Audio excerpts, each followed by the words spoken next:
Pozdravljeni. Čaka nas eno poglavje, ki združuje vse funkcije, in sicer odvod funkcije.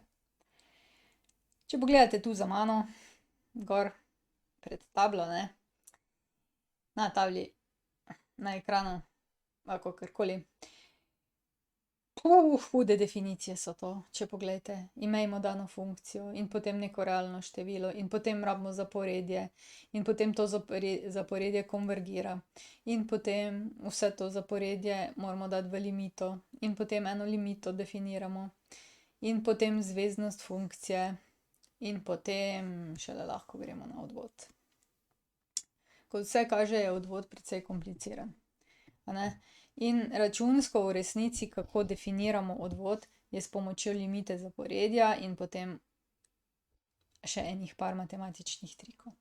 Zdaj pa večkrat se zgodi, da tega ne boste rabili v življenju, vsekakor pa na maturi zaenkrat še limite zaporedja ne rabite na poklicni maturi in zato, če se strinjate, ali pa če se ne, mi bomo tako naredili, da bomo rekli takole: pustimo zdaj to hudo definicijo pri miru in pojdimo rajši na krajšo pot. Namreč, naša definicija odvoda nima potem z uporabo zaenkrat nobene vrednosti in zato se bomo naučili le neko operacijo nad funkcijo. In res je, nekaj formul si bo treba zapolniti, ampak bi si v vsakem primeru mogli zapolniti te formule. Pa še sreča je, da te formule so na maturi, mislim, da celo napisane.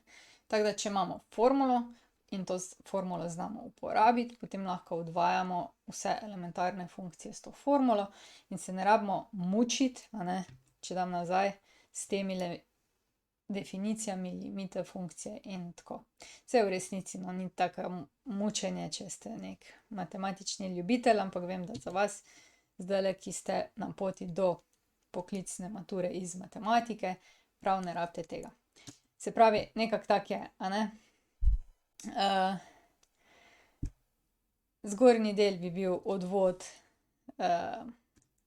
definiran na način matematičen, dejansko bomo pa mi uporabljali tale zapis in bo vse okej.